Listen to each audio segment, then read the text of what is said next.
Good evening. Good evening. Please stand while Rick Patrick and Officer Brad Johnson lead us in the prayer and the pledge. Thank you. Let us pray. Dear Lord, we thank you for this day. We thank you for all the blessings that you bestowed upon us for this day. Lord, we lift this meeting up to you. Lord, we pray that your hand of guidance would be upon the members of the board and everyone here, so that everything that will be done and said will be done in accordance with your will. These things we ask in Jesus' name. Amen. Amen. There's allegiance to the flag of the United States of America and to the republic for which it stands, one nation, under God, indivisible, with liberty and justice for all.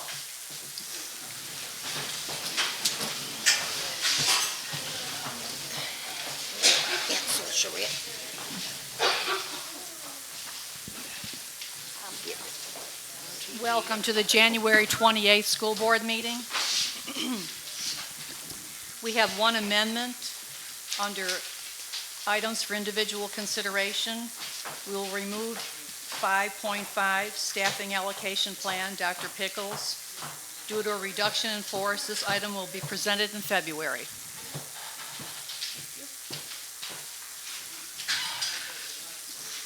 On behalf of my fellow board members, at this time I would like to invite and encourage members of the audience to sign up regarding district issues. Please begin by stating your name. You will be limited to 3 minutes. This is your 3 minutes. The clock will not be stopped until your 3 minutes are completed. We will not be acting on the issues tonight unless they are part of the agenda. Thank you for attending and supporting the Madison County School System. Behind me, you will see contact information for all school board members. Cheryl Clemens.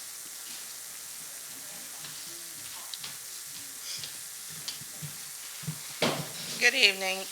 My name is Cheryl Clemens, and I live in Greenville, Florida. I'm also a member of the Greenville Elementary School Advisory Council, and the reason I'm standing today is to voice our concerns regarding the superintendent's actions toward our community. I would have preferred to do this in person, but since Dr. Pickles has been unresponsive and avoided several attempts by our chair, this was before the betrayal to Travis Jones, Emily Dickey, and myself via telephone conversation that she would not support closing the schools, even though a rep had suggested such. To date, we have had no response to our written communication from her. And as part of our responsibility as the SAC, according to Florida Statute 1001.452, we have the responsibility to assist the principal with all budget according to that, and also to help with the preparation and evaluation of school improvements. As a leader, I think it's common courtesy to speak with staff and the community to explain major and drastic changes that will affect the students and community. This is morally wrong. To date, we have not received any response from Dr. Pickles regarding our written communication. The Bible tells us to avoid the very appearance of evil, and your actions are a betrayal to the students, parents, teachers, and citizens of Greenville. You know that our city manager secured a grant for a new lift station for the school because you were at the river cutting. Now he secured a $1.7 million grant for a grocery store, a doctor's office, and a laundromat. And we also will be getting a new mattress factory. With that in mind, this should be more jobs, and it has the potential for growth. We just feel that as a community, you have literally built a wall for the citizens of Greenville that says, as superintendent, you are non-essential humans to the Madison County school system. However, I am thankful to the 4 board members that I spoke to personally that you did not waver from your position privately or publicly. So for you 4 board members, I want to say that we see you as a bridge builder and not a wall builder. Thank you. Thank you, Mrs. Clemens.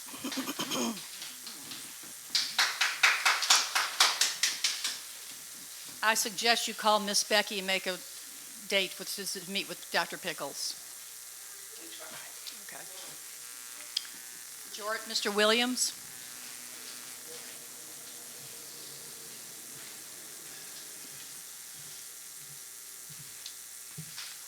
Good afternoon. To each of the board members, I rise for two particular purposes tonight.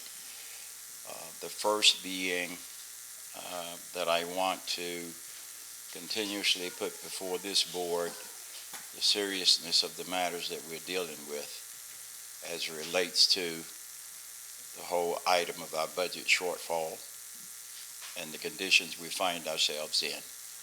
That we still have to make those hard choices that are needed so that our system may remain fiscally sound.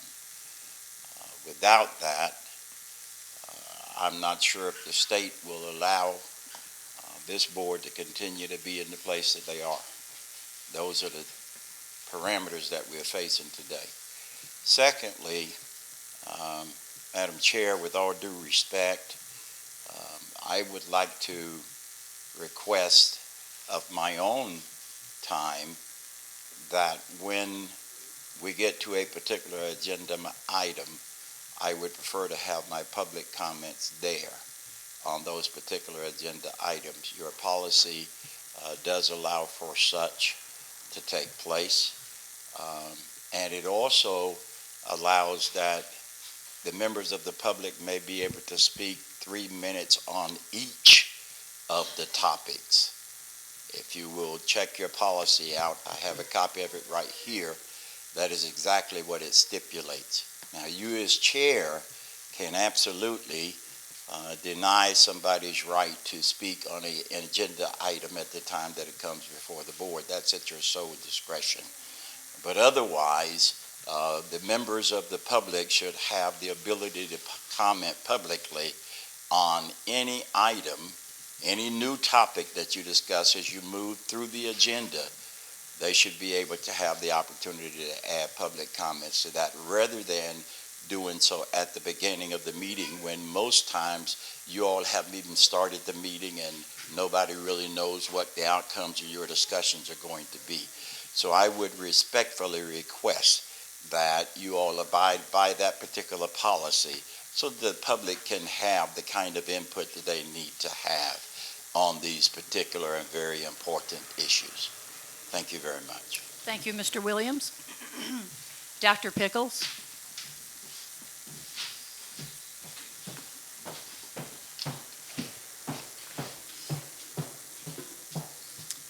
Members of the board and community, in numerous prior meetings, you have been told our fund balance position to approve these financial statements. In October, I requested a cost-free fiscal study by an outside consultant in which to address other areas we have not addressed and may have overlooked in our budget. Chair Gibson, I'm not sure how you consider a projected 4.7 fund balance to be we were on top of the world and consider it a healthy or sustainable fund balance. A fund balance of 8 to 9% could be considered healthy or sustainable. On December 17th, 2018, during our financial statement review, we discussed the fund balance and discussed the need to address cutting $500,000 from our budget as a way to increase our fund balance. We discussed once again how the step raises amounted to just over $260,000, and we needed to address and plan accordingly. We then met in a board retreat, at which time I told you our model for our county was Jefferson County. We discussed items pointed out in the fiscal study and stated we were going to be faced with hard decisions. We discussed various items that could possibly be implemented immediately, such as consolidating the wing at Greenville, such as implementing the various ways to cut cost energy efficient. We spoke that we anticipated an FTE third calculation release any day, and it would show a reduction in revenue. At that time, we were estimating a net district reduction of around $750,000. During the January 15th, 2019 meeting, I was directed by this board to present you with a list of positions for elimination for a special meeting on January 24th. Board members stated they wanted input from the supervisors at those school sites, but some of you were very direct in stating they would fire the higher paid positions, and the last hired, first fired is not the smartest move. You have called or emailed me questioning about specific people. Board members, I suggest you read the language in your own ratified collective bargaining agreement. None of you know your own language, and you must be followed. You have to know this. Furthermore, it is clearly evident from this past meeting, none of you know your own board policies or Robert's Rules of Order. Board members have very personal vendettas against my own executive staff. You've questioned the attorney bills. I will broadly explain those. The largest portion can be summarized into two sections: outside investigations and contract preparation. Board member accusations against multiple staff triggered an outside investigation, and that investigation lasted over 10 months. You have questioned my integrity and those of my staff. We have worked for many hours providing Thank you, Dr. Pickles. Your I time will is up. provide this to the paper, Thank you, and I Dr. want it Pickles. implemented into our minutes. Nora Jones.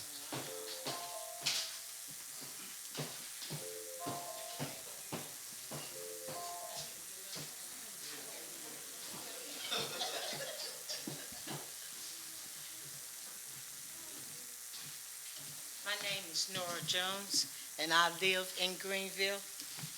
This is ludicrous. Instead of meeting here to shut down Greenville Elementary, we should be here making a petition for PhD Karen Pickles and for Mrs. Bell to be removed. You are out of order. You're not inconsiderate of others. As far as Greenville go, we have a history of over 150 years. History. Our students there has been educated. We voted for Ms. Bell. I'm saying we, for the ones that did vote for you, to represent them. However, you're not doing that. You need to check your history of yourself and the community before you speak out again. You need to do some research on your superintendent without being told what to say or how you should vote. Also, I feel as though it was Greenville Training School first. I don't know who chose to change it, but it's a landmark to the pillar of our community for several reasons. For the small town, foundation for gathering, to get together, good for the ethnic group of the people, black and white, whatever color skin may be, for our parents educated. We also are proud to have attended Greenville. For the graduates that has already left and gone, they have great jobs. They come back and support the community, and they have positions to speak also. Mrs. Pickle, you yourself was a board member at one time representing Greenville District, and you did nothing then to support us.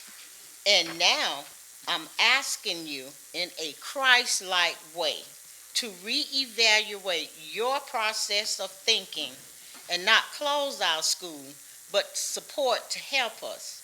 When someone can get an attorney paying $100,000, that in itself says you're sure to win to get what you want. But that's not going to happen like that. We're going to rally and do whatever we have to do to keep our unit. I'm asking you not to take us out of the equation of being educated in our hometown, Greenville. You already have classes that's overcrowded. So why bus our kids over here to be in that crowd? I'm abide by the rules. My time is up. Thank you, Mrs. Jones. Mr. Cherry.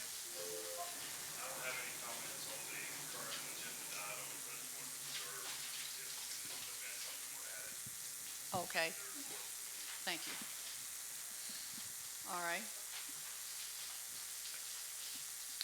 Consent agenda items. Is there a motion to approve the consent agenda? Madam Chair, I make the motion to approve the consent agenda items. Second. Second. We have a motion by Ms. Williamson, second by Mr. Daniels to approve the consent agenda. Any discussion or questions? Madam Chair, Yes. if I could request on 4.7, that waste removal agreement, if you could pull that one, we can discuss it separately. I just had a question before Okay. y'all ask. All right. We will pull 4.7 waste removal agreement with Madison County. We'll put that under items for consideration. 5.7. So do I need to amend my motion to exclude? I make the motion to approve the consent agenda minus the 4.7. All right. We have a motion by Ms. Williamson to approve the consent agenda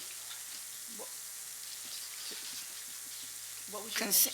To approve the consent agenda minus the 4.7 that we're pulling for Minus the individual 4.7. consideration. To be placed under items for individual consideration. Second?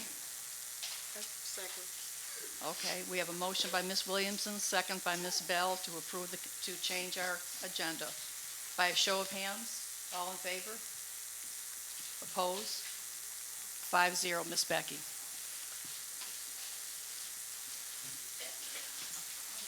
Items for individual consideration. 5.1, student field trips out of county. Dr. Pickles. There are 7 trips, one for the Madison County High School Science Fair, and the other 6 are for the FFA trips. And I do ask for your approval of these student field trips at this time. Is there a motion to approve the student field trips out of county? I make the motion to approve the out-of-county trips. Second. Second. We have a motion by Mr. Alford, second by Mr. Daniels to approve the student field trips out of county. Any discussion or questions? By a show of hands, all in favor? Opposed? Becky, 5-0. 5.2, stipends for evening class adult education teachers. Mrs. Roderick? Good evening. Good evening. We are trying to get the adult education program up and running, and we have an ELA teacher in the evening. We have a math teacher in the evening, but we do not have an ELA teacher. So to help get it up and going, I'm hoping to entice a working teacher that's with our district to come teach some of those adult ed classes, but I need permission to do an adjustment in the adult ed grant. I would need to make an amendment. We used to be charged a rental down through Workforce to use their center, and we're not being charged that this year. So we have $3,611 that can go towards a stipend for the teachers to get the evening classes up and going. Any questions from Ms. Roderick? Is there a motion to approve the stipends for evening class adult education teachers? I make the motion to approve the stipends for the evening classes for the adult ed teachers. Second. Second. We have a motion by Mr. Alford, second by Ms. Williamson to approve the stipends for the evening class adult education teachers. Any discussion or questions? I have a question. Sure. What type of stipend are we going to give anything to the ones who are there? Okay, Because so I know that some of the ones who are there have been there for a long time, and the stipends would not be making more than the teachers that are already there. This is, like I said, it's just a small amount to kind of get it up and going. It would be run just like we did the after school based on their salary, which is roughly $30 an hour, and that's the same that the adult ed teachers are making. By a show of hands, all in favor? Opposed? Becky, 5-0. 5.3, internal account audit reports. Mr. Boucher.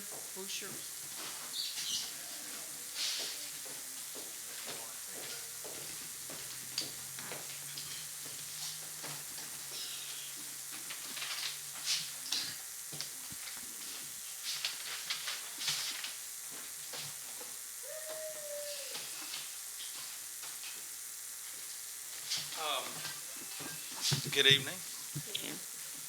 Did y'all receive an electronic copy of the financial statements? Yes, Okay. yes. I'm going to to give these to you, Walter, then. These are additional sets if any of y'all would like to have a paper version. Well, we have a paper version too. Okay.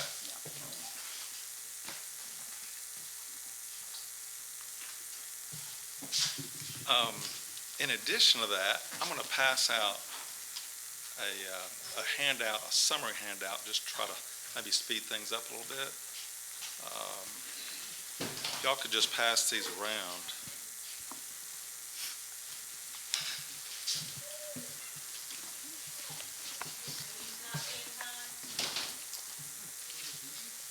This is now public input. We're through with public input right now. This is a presentation.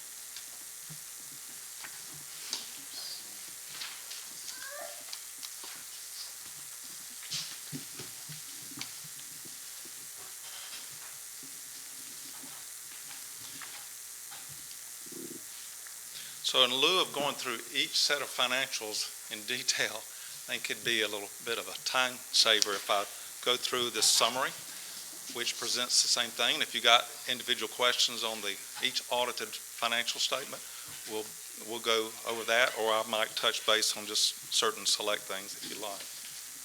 Walter, do y'all have a copy of this? Did you?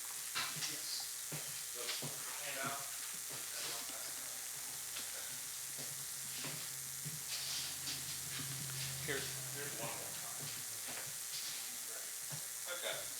time. Okay, just to summarize, this is the audits for the internal funds for each of the 5 schools, and the year ended June 30th of 2018. We completed our audit sometime in mid-September, and first of all, wanted to convey that each of the audits were conducted in accordance with governmental auditing standards, which is in essence an additional layer on top of regular auditing standards that we perform. And for each of the schools, we issued an unqualified opinion. Unqualified means it's a clean opinion. We did not have any adverse situations where we couldn't issue an unqualified opinion. We do have some findings. I'll go over that with you just briefly, because that's usually where y'all seem to have the most questions.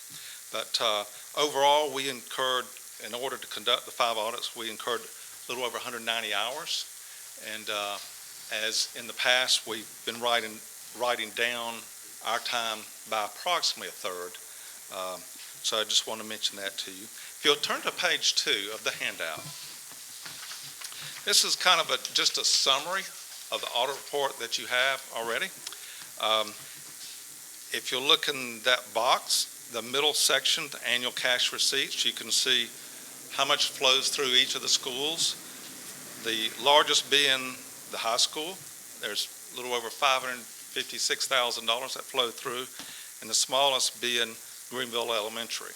Now, the funds, which we'll touch base with in just a minute, the largest was, or it usually is year after year, the high school. The high school has 55 individual internal funds ranging from athletics to FFA to cheerleaders to you name it, all the different clubs, different grades and so forth. The smallest of the funds is actually Lee Elementary. Greenville's pretty close, but Lee has 11 different funds. So in that box, you'll see a summary of the findings for this year, and the total number of findings, for instance, for Madison County High School is 1 versus last year they had 2. You can see that comparison right below. And so overall, some of the schools fared just a hair better. You know, some may have had an additional finding. But overall, with these findings, we didn't find anything that was really excessive, meaning we found individual findings, but they may have been single instances or sometimes, 2 or 3, but it wasn't like in any particular school with one particular finding we had a substantial amount, 15, 20, and so forth. Whereas in the past, we've had some issues, as we've discussed with a particular school or 2, and those seem to have improved somewhat. The total number of findings for Madison County High School was 1. Central School was 1. Pinetta's 2.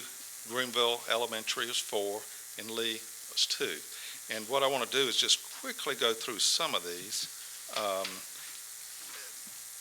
I'm going to try to highlight the more significant ones because I know that you got a full agenda. So let's look at Madison County High School. There was one finding, and basically in that case, there was an instance where the person signing as sponsor or teacher who was turning in the money did not match the same as the other listing. So there was some kind of a breakdown there. So if you turn to page 11, keep your hand on this because we're going to come back to it, but flip over to page 11. There's a sample of what I'm referring to. So for instance, there's a report that's turned in by the club or whatever for the monies collected. And Martin, is it Martin Sapp? Okay. Signed that a certain amount was received, but someone else actually turned in the money. So it goes from one hand to another. And in another case, I'll show you where sometimes those amounts can even change. So it's just a breakdown in the control when we do that. It circumvents the system, you know. And of course, it is in a violation of y'all's policies. And also Florida Red Book states very clearly that everything has to be pre-numbered and tied out and so forth. So that was an example there. The Central School, there was an instance where the cash that had been collected and held for multiple days before it was turned into the office. And according to the Red Book, if there's any collections that are made outside of the actual school office, they're to be turned in within the next day. And in this case, there's actually an example. If you turn to page 10,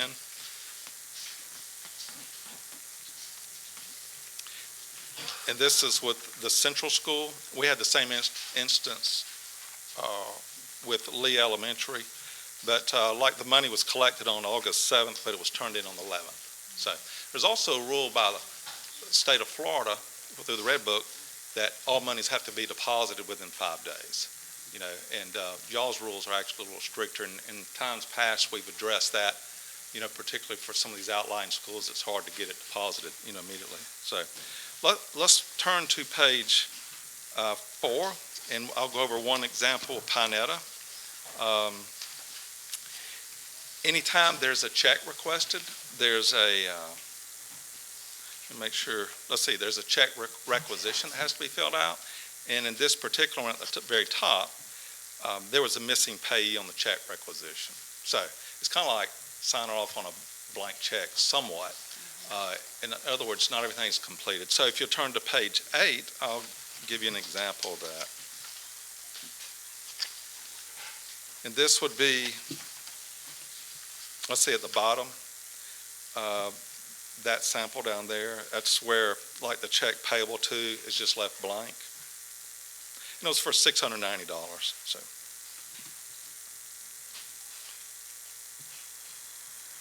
And again, any of these deficiencies that I'm mentioning are in violation of either your school policies or the state Red Book.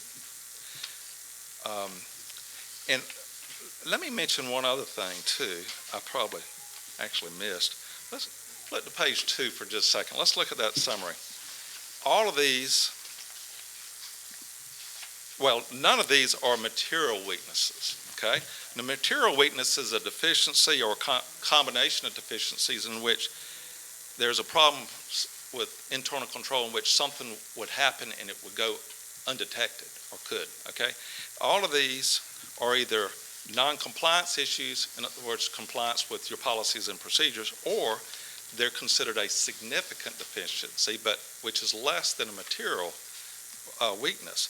And a significant deficiency is a deficiency in internal control that is less severe than a material weakness, yet it's important enough for me to convey. And we're required to, according to governmental auditing standards, for us to convey this to you. So, all right, going back to, let's see, where was I? Page 4, Greenville Elementary.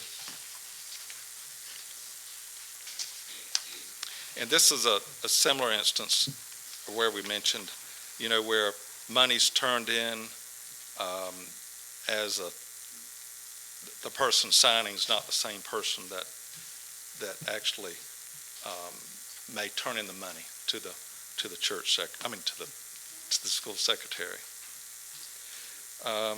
Let's look at page 5. We'll just point out this top one here. This is an instance in which a disbursement's not properly documented. There was a missing amount on the check requisition form, and in addition, we noticed an instance in which the date listed on the check requisition form was after the date listed on the sequential list of checks. In other words, it's kind of done after the fact, which we used to have a problem with that quite a bit in years past, unless that either they do a real good job of covering their tracks, or or there's less. So, look at the bottom of this page, and this again is on Greenville Elementary, and there were a couple instances that we noted where checks were drawn from accounts that did not appear to be designated for those types of expenditures. In other words, you don't want to pay something out for the cheerleaders if it should have gone to FFA, or whatever. In this case, turn to page 9. This is a case where funds from the Backpack Buddies were used for a staff Christmas party. So that was a $550 item. So that was one that maybe there was some justification for some reason, but we didn't see it. Or in some cases, if it's taken out of the wrong account, it can get corrected later. There were no transfers out of this later to correct that issue. So that's something that may need to be addressed. Let's turn over to page 6. We'll look at an example for Lee Elementary. And this particular case, there was several instances in which there wasn't sufficient documentation to support either the deposit or disbursement. And the one I'm going to note here is that there were no supporting documents for receipts in July of 2017.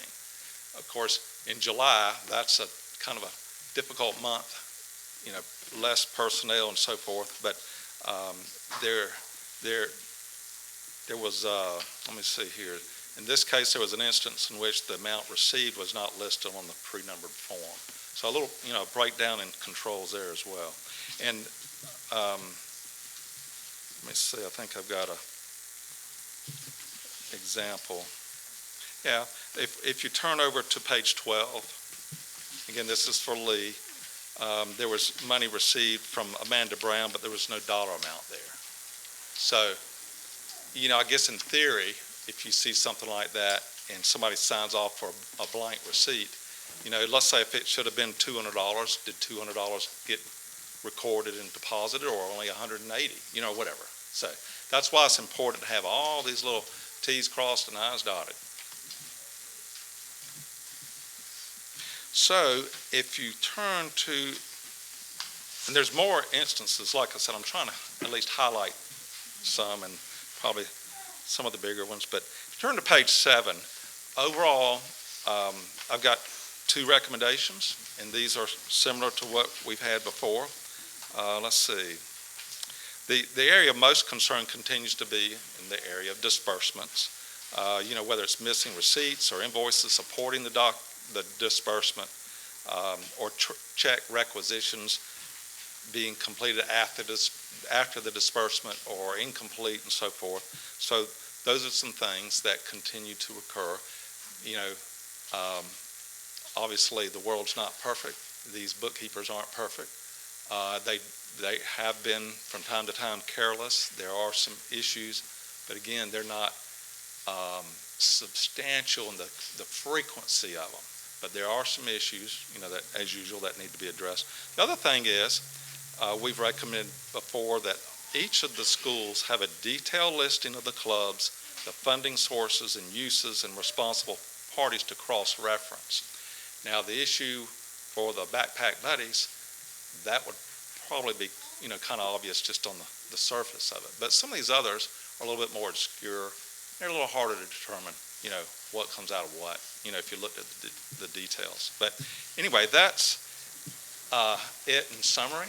So I'm open to any questions that you might have, or if you want to go into any of the detailed reports, the actual audit reports themselves, I'm here. Thank you, Mr. Boucher. What I'm thinking about, do these bookkeepers have I don't know what you want to call it, a cheat sheet or something that tells them, when this happens, do this, and maybe Walter, in other words, because you mentioned last year some training for them, and I'm sure they had some training. Yes, and we need to get more training, and I've kind of assigned Mark Sapp, who left the high school as a bookkeeper, to come in here and work as our accounts payable clerk, to take the lead. She worked in Lowndes County several years, here several years. And then also, I get calls quite often myself directly from some of the bookkeepers, but we can do some training, and I've sent them policies, procedures, things like that.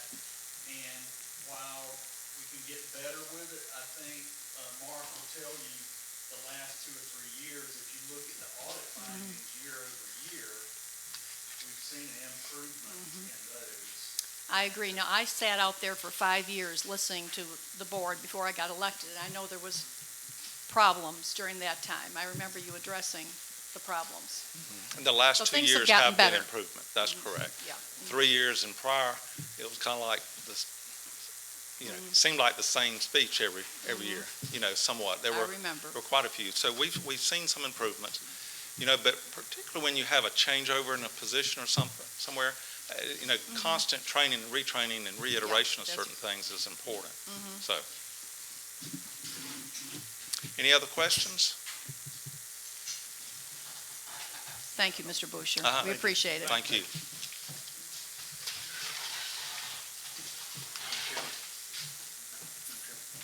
the past, y'all have voted to approve the audit report. Oh, okay, we'll approve it. I don't know that you have to, but it's kind of tradition. Okay, we'll stick with tradition. All right. Is there a motion to approve our audit report? I make the motion to approve the audit report that we received tonight. We have a motion by Mr. Alfred, second. Second. Second by Mr. Daniels to approve the audit report. Any questions or discussions? Discussion or questions? By a show of hands, all in favor? Opposed? Becky, 5-0. 5.4, personnel, Dr. Pickles. If you'll open up the volunteer list first and review that, there are a total of 27, I believe, on this list for our meeting this month.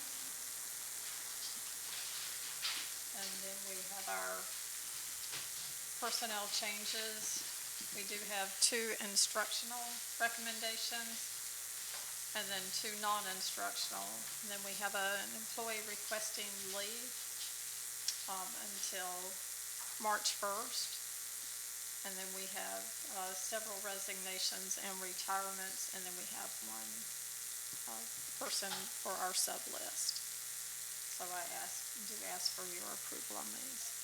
Most of these were all done back in December, except for our resignations that have been coming forward, or retirements. Is there a motion to approve the personnel volunteer list and changes? I make the motion to approve the personnel list. We have a motion by Mr. Alfred, second. Second. Second by Ms. Williamson to approve the personnel changes volunteer list as recommended by Dr. Pickles. Any discussion or questions? By a show of hands, all in favor? Opposed? Becky, 5-0.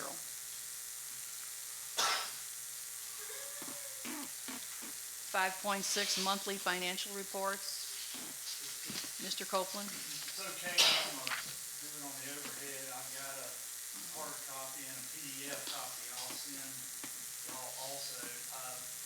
We have some budget amendments this month.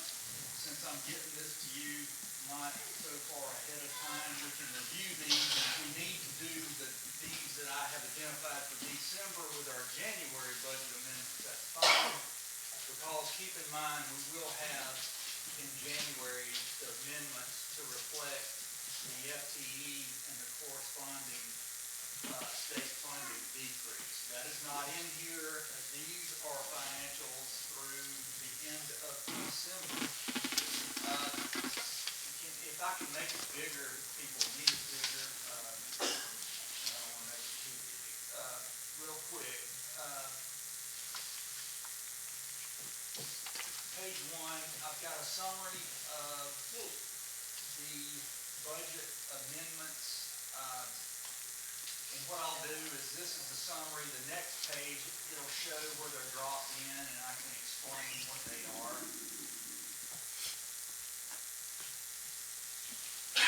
Right here is our 6 months fiscal year-to-date through December 31st. I'm going to make this bigger.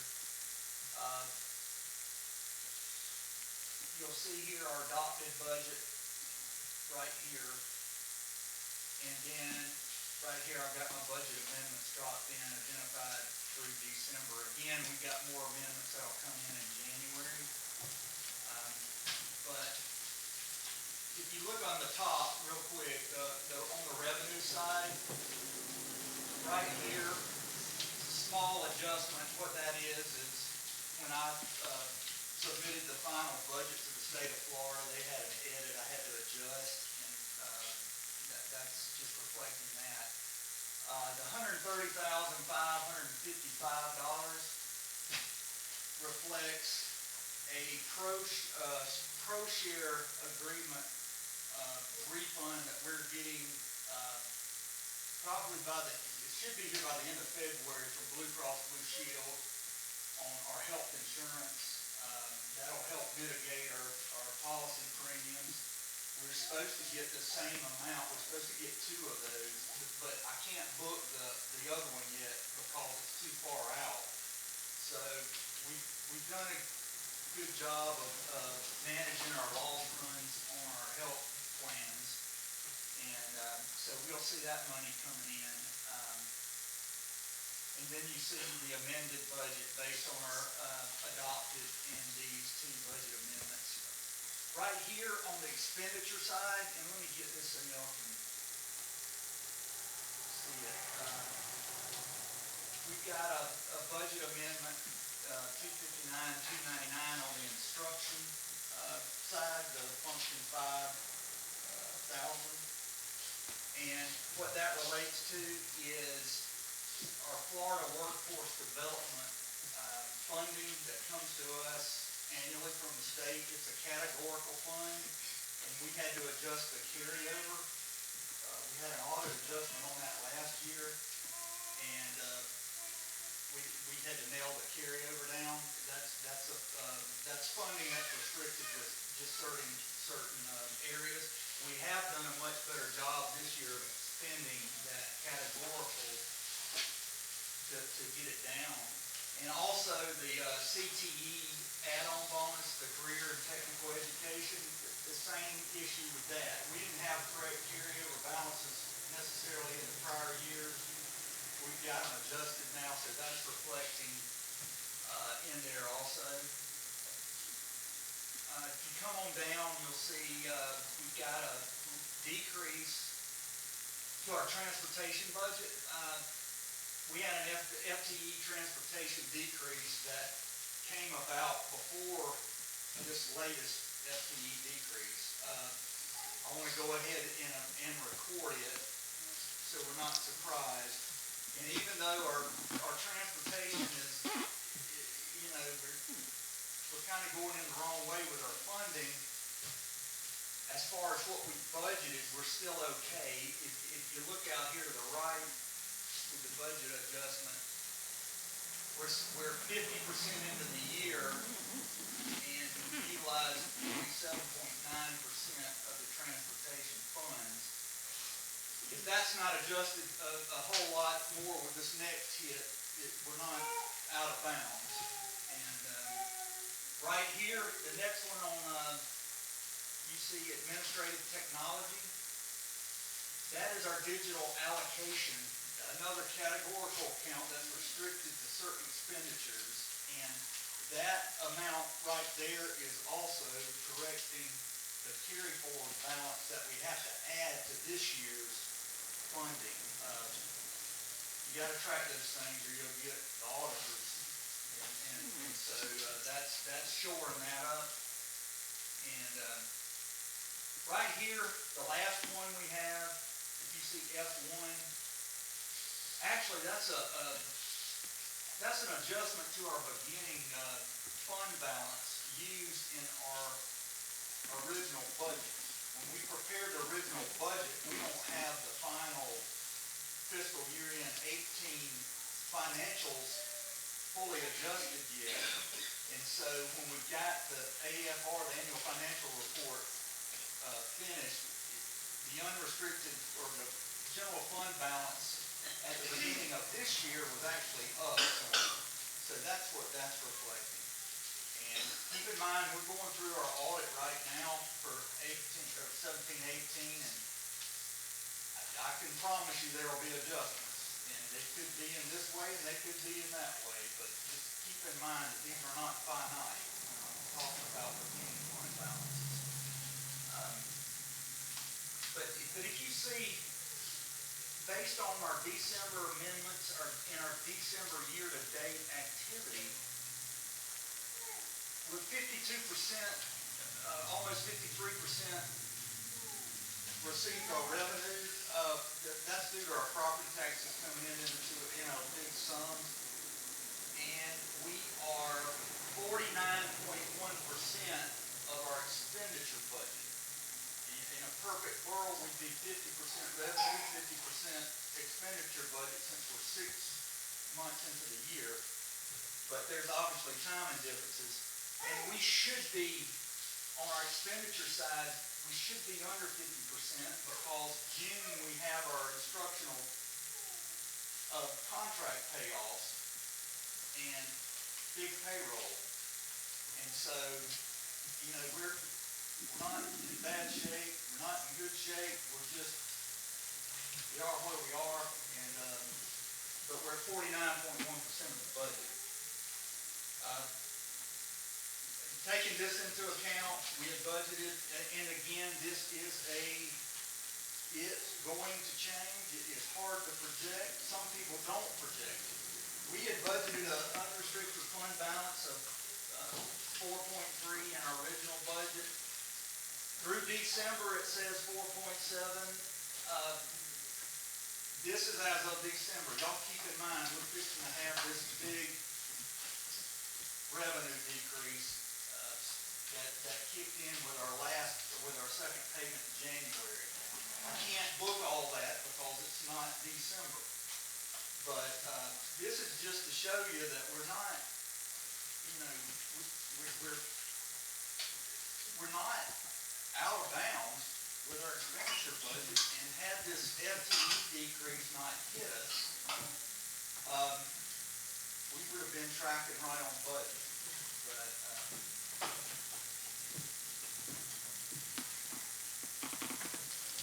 this is the same thing, and this is what we just went through, the same revenues you'll see here. But this has got it broken out by what we call object code, and you see that it's just segmented a little different.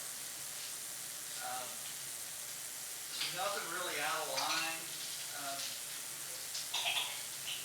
Some accounts like reading allocation or instructional materials and professional fees, we've spent more than the 50%, but it's because we paid stuff heavy in the front of the year, and we won't have those same expenditures going forward.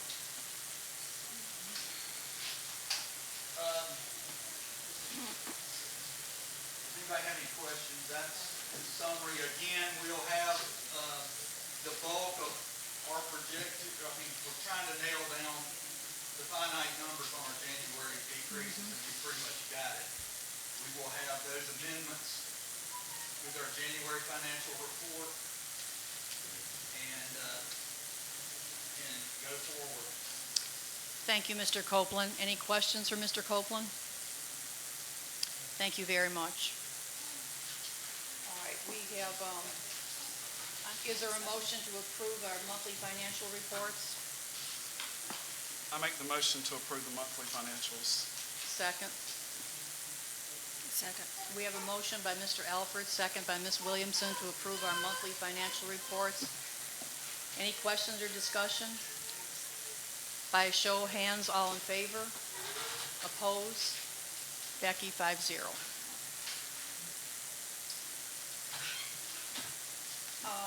5.7, waste removal agreement with Madison County. I don't know if Mr. Ginn is here, I don't think so.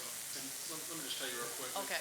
One thing I wanted to point out, it didn't, and I wish I'd seen this earlier, it kind of didn't make sense to me. If you look at the actual sheet that you got there in the Yes. packet, it's coming up with a price by saying they're going to be pulled, which is where they go and actually enter the container, several times a week, and then they multiply that by 52 weeks a year to get a number.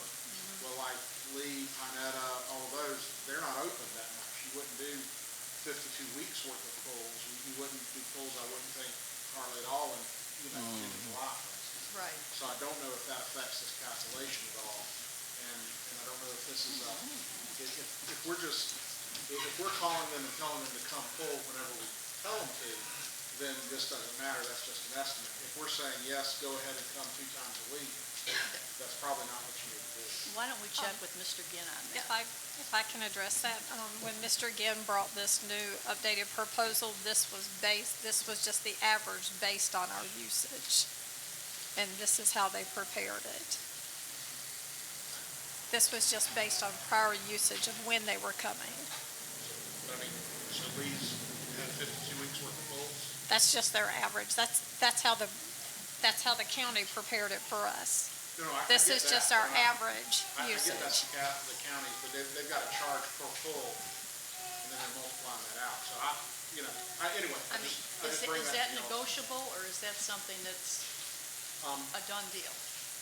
I don't think, the county, I think, charges what it charges per pull. Right. I think, though, what you want to look at is, are they anticipating that, for instance, in Pinetta, you're going to have a pull once a week for 52 weeks a year? I don't think that's. Whenever it's necessary. Yeah, down to $75 per pull, I don't think, that's probably not negotiable. No, I think they no. just set a list, but anyway, if it's just an average, that's fine. One thing we need to look at is the week of fall break, the 2 weeks at Christmas, and the week at spring break. Because that would be 4 weeks there that no one's in school. Even in the summer, you don't have Summer. lunchroom garbage and all that kind of stuff to have as many pulls. The way he explained it to me, this was just the average and this was just a new update. But we can pull it and put it back on the February, and I can get a new update just based on when we're in school. I'd like to have more information on it too, please. Thank you. Thank you, Mr. Reeves. All right, other items of interest, superintendent's items, Dr. Pickles. Board salaries will begin appearing in the paper starting Wednesday. They may all be in there, or they may just partially be in there, depending on the space and the room available. I sent a rather lengthy document to them in the format by last name, first name, middle name, position, assignment, base pay, the FICA, Medicare, retirement, insurance, and their total. But under your name, it has the position and any supplement. So if someone holds 3 or 4 supplements, if they're lead teacher and then their cheerleader supplements, everything is broke down. So it has everything and then the total. So that's how it will appear. So that will begin starting this Wednesday in the paper. That's all at this time. Mr. Reeves. Yes, ma'am. On the January 28th meeting that we just had, and concerning that meeting, I received a call from the superintendent today that they had looked at. Are you asking me to approve the minutes? Well, no, these are the minutes, and these are as transcribed, word for word, in the motions. And so the superintendent had said that she did not think it was clear as to whether or not, or what the board did with regards to the January 31 termination date that had been sent out to most employees. And so I think if the superintendent thinks that's unclear, I think probably the thing to do is for you all to clarify and make a motion to do whatever you would like to do. I think what you did last time, I believe, was that you rescinded the January 31 date, and so that you will decide that at a subsequent meeting concerning whatever position abolishment is going. My Thank you. question, Go ahead. I just want to know what part of it is unclear. You made motions to amend the agenda, but you never actually made the motion to actually then rescind the letters. You only made the motions to actually amend the agenda to rescind the letters. We listened to it multiple times, and it's typed out. So you can read if you want to take a moment. But we listened to it multiple times today. I want to say concerning that, I think Ms. Gibson did a great job considering that in the audience and on the internet, you can hear. At our stations in the front, we could not hear what was being said.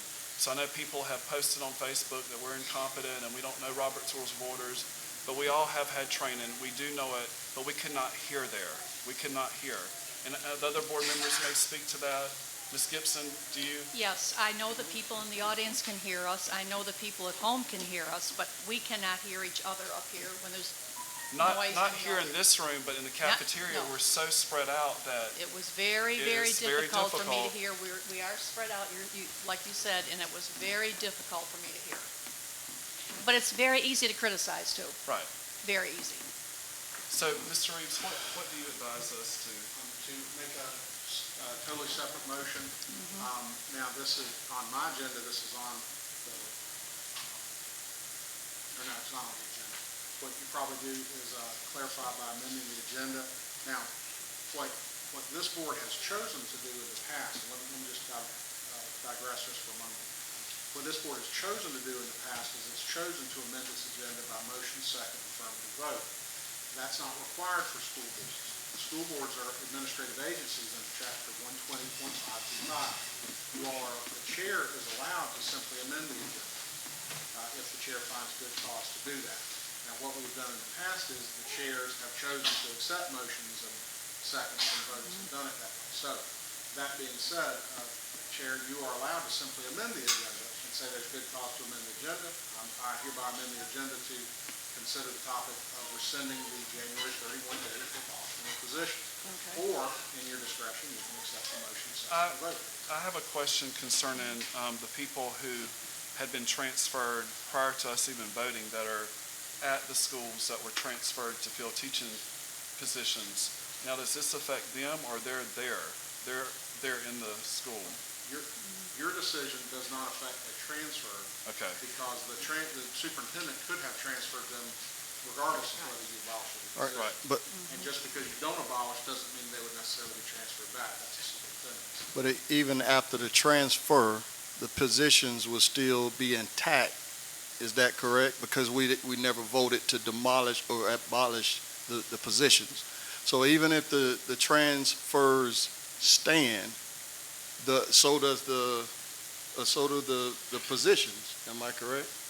Yes, sir, Mr. Daniels, you are. And the So position, until this board takes affirmative action, those positions have not been abolished. And so and I think the concern was, you're going to have, tonight's or tomorrow's meeting, and I think y'all were talking about having a meeting Friday and all that. So the 31st is coming up pretty quick. That's going to be Thursday. So the thought was, let's go ahead and rescind that date so that that people aren't thinking they're going to lose their position on Thursday. Now, you all may vote on Friday to abolish positions some other day. I mean, that's up to y'all, but at least that 31st date wouldn't be set.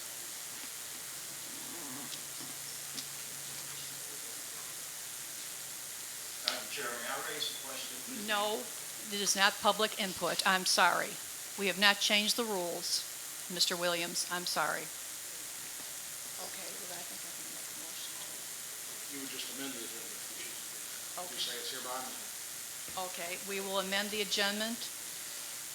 On January 24th, the school board rescinded the January 34th abolishment of the positions. And so now, since it's on the agenda, if someone wishes to make a motion to clarify Okay. what was done, y'all can do that. Is there a motion to approve?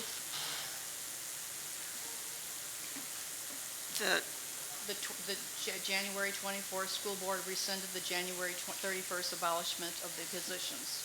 I make the motion to approve to abolish the 31st, To rescind the To January 31 to rescind- date for the to rescind the 31st. Okay. Second? Second. All right, we have a motion by Ms. Williamson, second by Mr. Daniels, to rescind the January 31st abolishment of the positions. Any discussion or questions? By a show of hands, all in favor? Oppose? 5-0, Becky. All right, board items, Ms. Williamson? I do want to say something. If you'll speak into the, because they, My voice is terrible. I'm getting this fixed. It's not on? the mics aren't on? Oh, my goodness. It's just a poor, it's the system. They are on? Okay, they're on. Well, maybe we haven't spoken closer to the mic. Usually I have my mouth on. It's been that way since we purchased. Well, I know. And believe, I can relate about not hearing from Is the it up? audience. You push it up? It's up. No,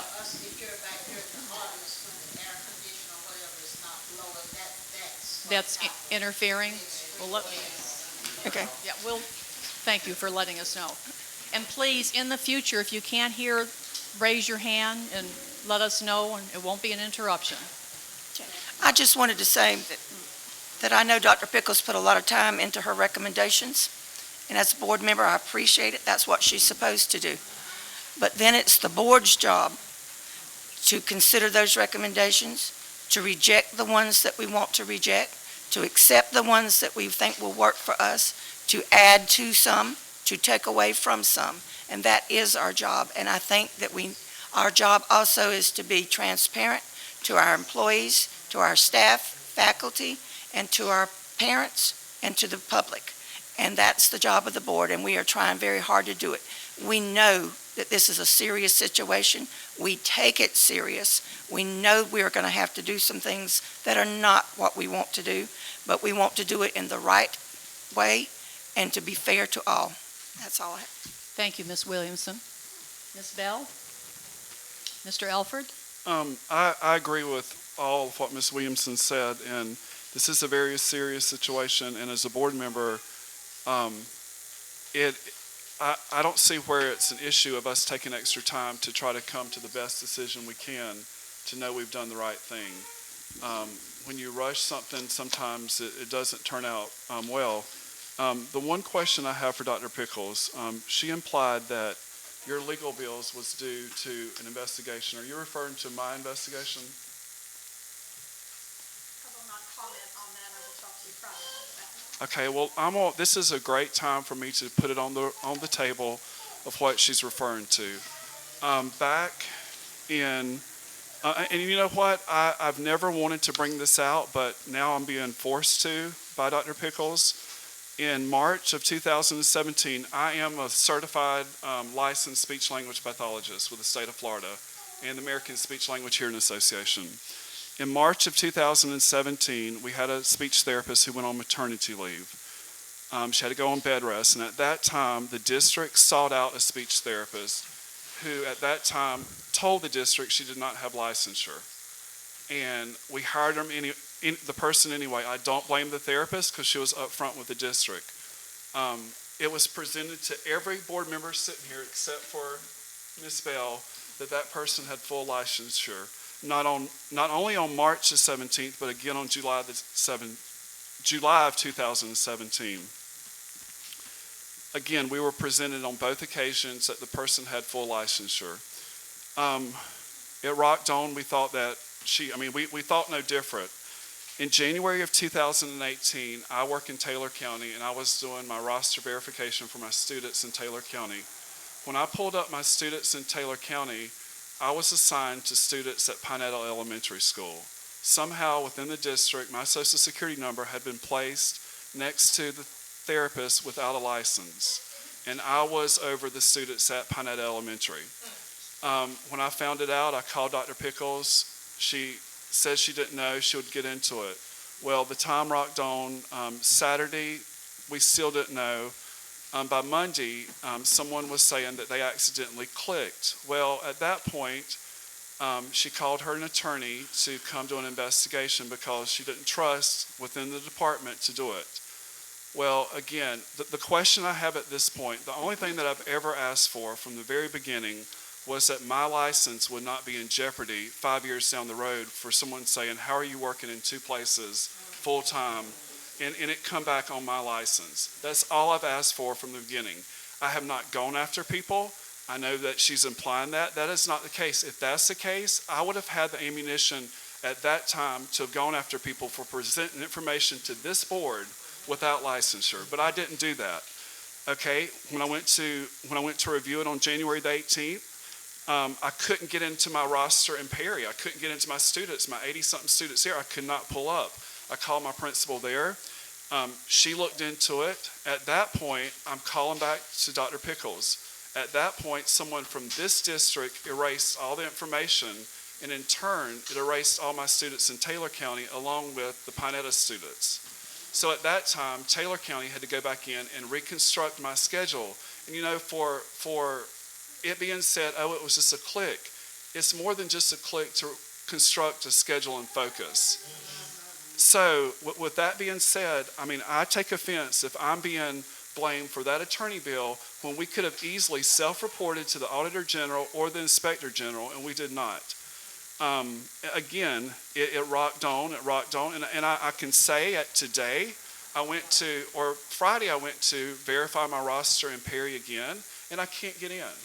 I can't get in because it's coming up under Madison's email. So again, I'm still very concerned about it.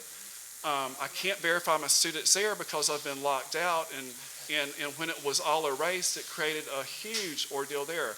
I'm not blaming anybody, but all I want is that it is documented in black and white that 10 years from now, it does not come on my record and I lose my license. When I expressed that, an individual said, oh, don't worry about it. When you lose them, I can help you get it back. At that point, that threw a red flag in my mind because I'm not going to lose my license over something I knew nothing about. I was a victim. Matter of fact, I was told you're a victim of identity fraud by an attorney, by your attorney. And so you know, I don't know what to say other than I'm at a loss for words. I'm truly at a loss for words. And again, at that point, I called Andrea Messina with the Florida School Board Association, our president with the school board. She advised me to contact the Auditor General, and I did. The Auditor General has written up the district. I didn't do the Inspector General because you know what? I wanted this to be handled. If the Auditor General would have just documented that, and it's number 13 in the write-ups, but it says an employee of Taylor County. I wanted it documented that I was a board member and a speech pathologist. So if years down the road it came up, it could be documented. It was not. I mean, it's very vague how it's written up. So you know what? I'm truly, honest to God, at a loss for words. Honestly. Mr. Alford, and as you were told repeatedly, this data entry error happened back in 2011. Dr. Pickles, with all due respect, I don't believe that. I don't believe it. And I'm sorry I that don't you believe do it. not. I do not believe we it. have the documents to go back and prove that. And Well- I'm sorry you have not been satisfied with that. But I don't know what else to do for you. Well, I have gone back and proven that. But that's where the document trail led us to. Again, I go back to the statement you made that your attorney bill was due to me and an investigation with a board member. I'm the only board member that's had this leaning over my head since 2018, January of 2018. For 10 months, we have dealt with this. Yeah, That is no. correct. I've dealt with it for 10 months. You haven't. You said, oh, it'll be okay. And I'm going to say this with all sincerity. All I can say is if you would have been in my shoes with Doug Brown, you would have had Betsy DeVos down here investigating this. You would not have let this slide. You would have done something. And you know, I'm sorry, but you opened the gate for this to be brought out. I mean, I don't appreciate it. I don't appreciate it at all when I had nothing to do with it and I was a victim. I was a victim of someone using my Social Security number and constructing a schedule at Pinetta with my name on it. And you know what? I'm sorry if I'm getting upset, but you know what? That's my license. And the funny thing is, it was changed a week before report cards came out. And I told you that day, if my name's is on those report cards of those students and I have not seen them, that I'm going to be upset. But luckily, it was changed the week before report cards came out because the therapist had got her license by then. And so you know what? I just take offense that you had to go there. And you know what? I'm not. I mean, people are saying that I'm against CSE. I'm not against CSE. I just want things done fair and equitable for all students in the district. As all the board members sit here, I don't appreciate being tied into stuff where you know what? I could care less because they're not. I'm not supervising them. I'm not their supervisor. You are. You're their supervisor. So you know what? I'm sorry. I'm sorry this had to come out, but you're the one who let it out, saying that my 10-month investigation. And again, I'm just outdone by it. Outdone. That's all I have to say. Thank you, Mr. Elford. Mr. Daniels? Dr. King said, the ultimate measure of a man is not where he stands in moments of comfort and convenience, but where he stands at times of challenge and controversy. We're in a tough time right now. It's sad that we're at a place where our leader will resort to slander, throwing our names, dragging us through the mud, and running to the media and giving letters and just scandalizing our name. It's sad. One thing I learned is, regardless of what people, my grandmother always taught me, whatever, whenever somebody does something to you, or anytime they throw rocks and hide their hand, it'll come back. So at some point or another. And another thing I've learned in life is that what's in a man or a woman will come out. So what we're seeing now is, I guess, what was in. And I don't care. You could continue to give, you could keep sending information, letters, or whatever. God has my back, and I don't worry about it. And I'm hopeful. I'm hoping that the media takes the high road on these types of these issues, because it's petty. Our kids deserve better. They don't need to be reading all of the slander and then the little kid, all of these moves. We're bigger than that as a community. And so I just challenge all of us, to strive to do better. I think Michelle Obama said it best. When they go low, I go high, or we go high. We have to take the high road. If somebody's doing you wrong, it'll work out. Things will work out. So I just hope and pray that we come together as a board, as a superintendent, and work together. Everything won't go your way, and everything won't go our way. Everything can't go your way, And so we have to learn to be bigger. I just want to say to that, Mr. Daniels, that, I am upset about this, but I'm over it. I'm over it, and I'm going to move on, and I hope that Dr. Pickles will too with this. And again, I don't have harsh feelings. Again, it's over. It's done, and I'm not dwelling on this. I'm not dwelling on it. It's over. I've said my piece, and we need to move on for the district, for the children, and getting the budget where we need to get it. This budget has created a firestorm for us, and all this other stuff is just extras that have been thrown in to just, it's hard to describe. It's hard to describe what we've been through since January the 4th. But again, I'm saying here publicly tonight that I'm willing to let this be. I've said my piece. I'm done with it. But again, we do have to work as a board and with the superintendent, and we do have to work together, or this will not be a success. It will not be. Thank you, Mr. Daniels and Mr. Alfred. Excuse me for referring to my notes, but I wanted to make sure I covered all my points. Let me start off by saying that teachers are people, meaning they have good times and bad times, happy and sad times, just like everybody else. But there's one thing that sets them apart. They have the ability to impact hundreds or maybe thousands of lives during their career. Basically, they have the opportunity to be the best role model that many of the children so desperately need. Last Thursday night, during a very emotional board meeting, a teacher addressed the board in a very, very unprofessional, disrespectful manner. At that very time, many, many young children and teenagers were witnessing that performance. This sent a loud and clear message. I don't have to be civil. It's okay to disrespect those around me, and I can say any type of foul language I choose.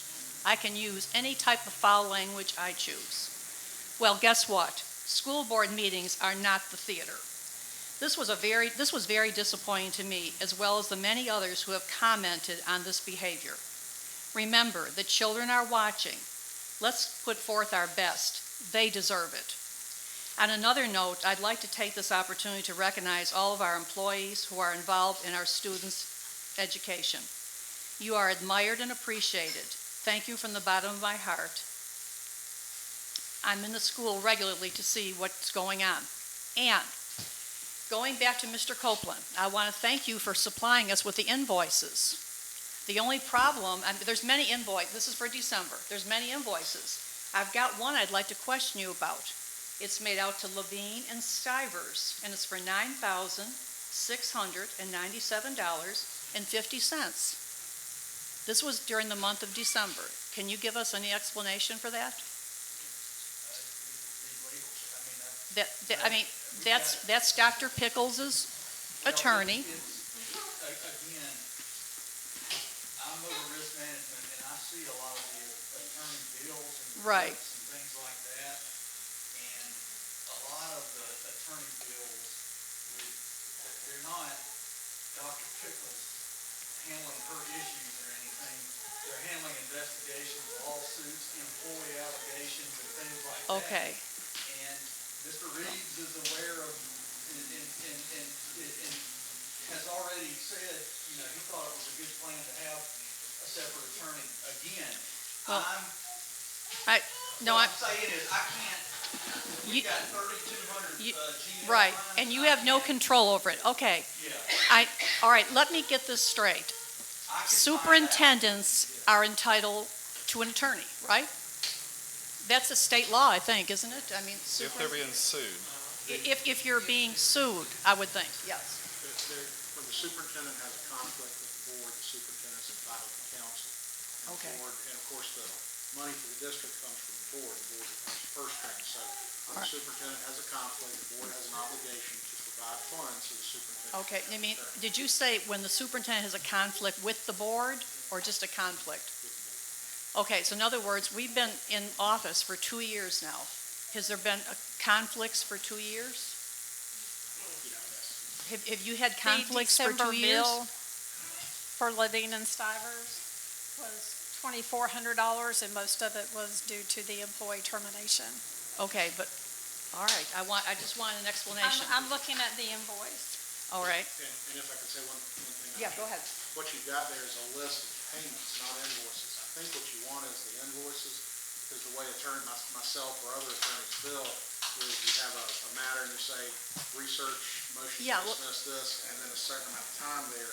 So if you look at those. I think we need a little bit more, because if we're responsible for the money, and I see all these, I mean, and Mr. Copeland's doing his job now, but I mean, in other words, I'm saying, well, what is this here? What's that? How come we paid them this and that? Yeah, we need a little bit more. We can get further detail with the check register, And- and absolutely. I think probably we're at the point where we need a little bit more detail. We had, excuse me, Ms. Gibson, I had requested that we review bills monthly, and I'm still not letting that lie. I mean, I still think that we need to review the bills And if there is one, then we need to address that accordingly if we're responsible for this. I agree, Mr. Alfred. I think, like I said, I mean, there's a lot of figures here, but, and some of them are very self-explanatory, but others, I'm wondering, well, I'm not sure what that is, but we'll take care of that. I want to say one more thing. I was elected to the board. I joined the board, let's say, was elected and joined the board in November 2016. I was elected by District 2. I was not elected to accept and approve everything that comes in front of me from the superintendent. I won't go along with anything until I feel it's in the best interest of the children. I want to make that statement. We were given a list. It was a recommendation of Dr. Pickles. We are looking at the list. We're looking at all options. But I will not, absolutely will not blanket say accept for everything that comes in front of me. Any other questions or concerns?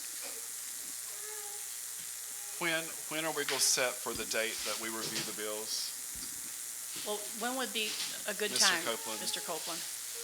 With the, We're trying to run AP every 2 weeks, usually on Thursdays. You say you want to look at them. I don't mind how, when. Would you like to add it to the workshop, the We could- February workshop? we could add that to the workshop. That'd be great.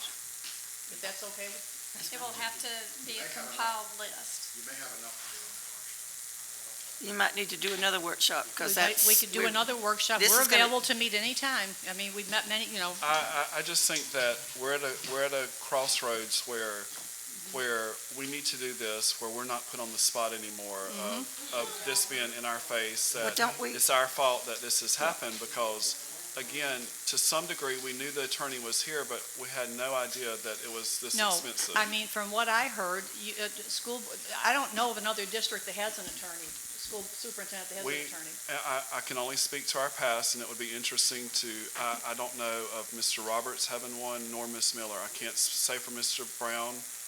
I never saw an attorney, and he never made mention of it. I mean, that would be interesting to look and see. I mean, Ms. Miller had one come in here one night when she had to fire someone that she hired from Live Oak, but that's the only time I've ever seen someone here Right. Well, representing the superintendent. I'm not saying these aren't legitimate. Now, I believe last Thursday night I said, Dr. Pickles, the board will need all invoices, checks written, and where it came from in the budget. Please email this information to each board member as well as Mr. Reeves. Thank you. I think I said that last Thursday night. So, Madam Chair, yes, I'm going to need to be excused. I'm getting sick. I'm Oh, sorry. go ahead. I'm so, Go ahead. I'm sorry. Go ahead. Well, do I have a motion to adjourn? A motion to adjourn. All right.